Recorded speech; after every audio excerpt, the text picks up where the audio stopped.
Hello, welcome to Open the Gate. This is one of our first episodes for the London British Modes.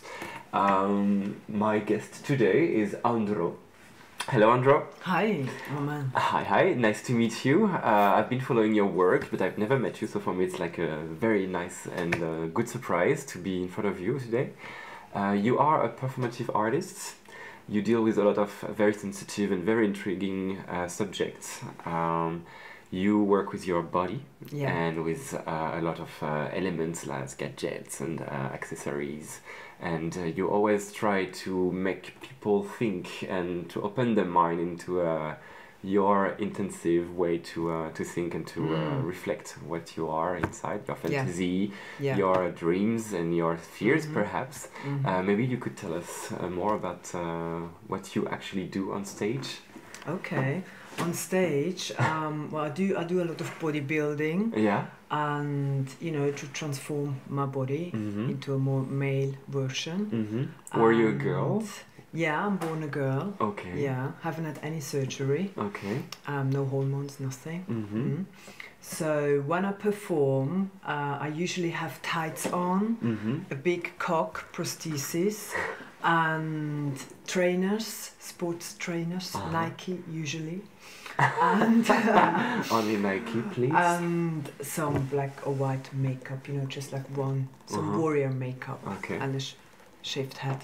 So very masculine references. Yeah, that's kind of my outfit. I like the male ballet dancers, those muscly legs and then the cocks and the bums. I like that aesthetic. Andro for androgynous. Yeah. Okay, so you feel androgynous? Yeah, very much so. I do so too. So, but what you feel is when you perform and you're on stage, it can be very frustrating because people, unless you do have the cock or the surgery, they would read you as female. Yeah, it's like, oh, she's got tits and this and that. Oh, she's female. Yeah. So I was like thinking, how can I make it clear I'm not a female performance artist? I'm like androgynous. And how did you make this will into an art? It just happened. Yeah. It's something I didn't think about much, I just follow my instinct. Okay. I'm a very instinctual person. And is there a story on stage of what you're doing, or is this like just a moving picture that you want to stamp on the mind of people? It's very sort of based on affect, I'm very much into Deleuze. So I try not to have any narrative, no beginning and an end, no message. It has to be fluid, it is very emotional and in the moment. And for me, I draw on very strong emotions, which could be, heartbreak. Right? And then when I'm there, and then when I'm on stage, I go there with my mind, and I just take it out. Maybe it's a bit like Buto. Yeah. Very emotional, very physical. Reverse. Okay. Yeah.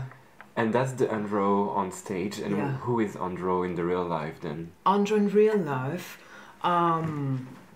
I am myself wherever I am. I do not try to make myself more feminine or more, I'm just myself. I'm having a market stall, which is quite a rough environment and very kind of, it can be, well, it's not like a world where transgender politics are kind of prominent or known, but it works. I realized that if you're just yourself, you just have to be yourself, and that's all there is. Is there a way maybe to feel that it's like the real art also, to put yourself into this real life that has no context of animation or spectacles or publics, and you just like live your art? That's who you are also. I guess that's how you feel. I feel there is a queer culture that is like becoming bigger and bigger and bigger today. young people and also like more mature people are really revoluting into this just want to be me. Yeah. And it's really becoming very beautiful. We see more and more people, but not only in the big cities, because big cities are becoming very expensive, but we feel that it's starting to spread into the little village, and people are not really afraid anymore to be who they are. Yeah. Is this also what you want to, because when I say to stamp this image on the mind of people, is this also your message on stage, that you want to show that on stage you can be way more like trashy, let's say, because you use all those things. Yeah. But what do you want to really put in the mind of people that are discovering you for the first time, perhaps?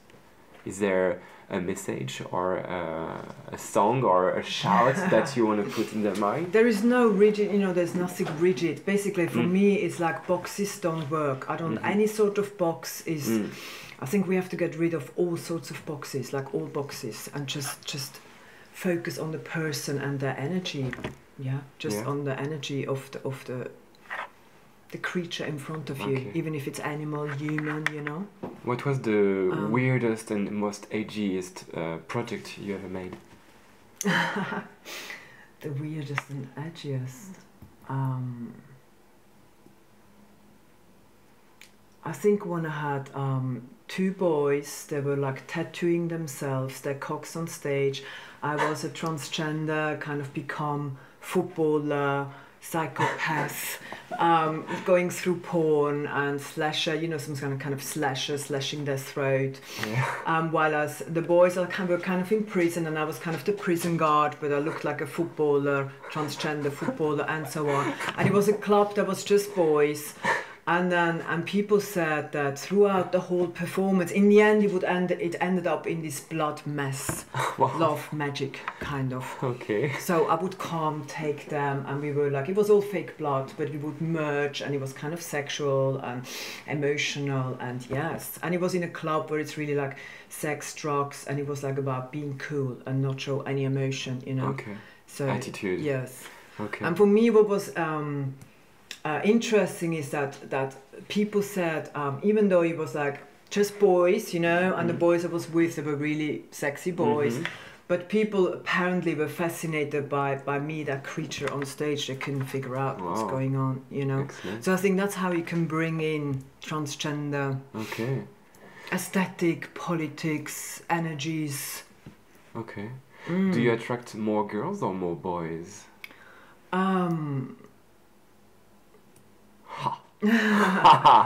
Same, 50-50. Yeah. And but what most people don't understand, it's for me, it's about the person. But what people are surprised by is I actually attract very masculine guys, like super masculine. So like builders and that kind. The one that don't dare to be gay, perhaps. Yeah. And they're like, oh, you must be attracted to, or you must attract feminine boys. And I'm like, no, not really. Or androgynous ones. I'm like, I don't know, maybe. But there's also this other section that seems to be attracted to me, and I'm attracted to them. So then people are like, yeah, but that doesn't make sense now. And I'm like, why? Why doesn't it make sense? Perturbation. So back to the binary, female, male, feminine, masculine, and all this. And that's like, Okay, cool. Is there any very big project coming in the future? Yes, I'm working on a performance called Mother. And it's got lots of wire hangers in it. Can you see those? Yes, they are all like collectibles for an upcoming performance. So so the wire hangers from maybe from Mummy Dearest. Yeah. So Bring me the axe. It's going to be intense. Yeah, wow. Based on experience I had 2 years ago over Christmas. Okay. So trauma comes into art. But what I like, not like mother, mother as well in an abstract sense. Like whatever we think it means, that big word, mother. Like I like Louise Bourgeois, when she had this massive spider with this massive big axe, and it was towering over you. I loved it. That's kind of how we feel sometimes. Okay. Excellent. So, and is there like a place where we can find you? Like you always perform, or some residence? I don't know. At the moment, I will be filming it and then just putting it on, Vimeo. Excellent. On a website. So there is a way to follow what you do. Yes. Excellent. We'll put it and we'll spot it on the image soon. Thank you so much, Andro. You're welcome. Thank you for your for sharing what you do, and we will be following you, and I hope to continue to meet you around London when I'll be back. Oh. Thank you, darling. That was another episode with Andro from London. It was amazing, and please keep on touching yourself. And I see you next week for another episode, every Friday at 9 p.m. on souvenirsfromearth.tv.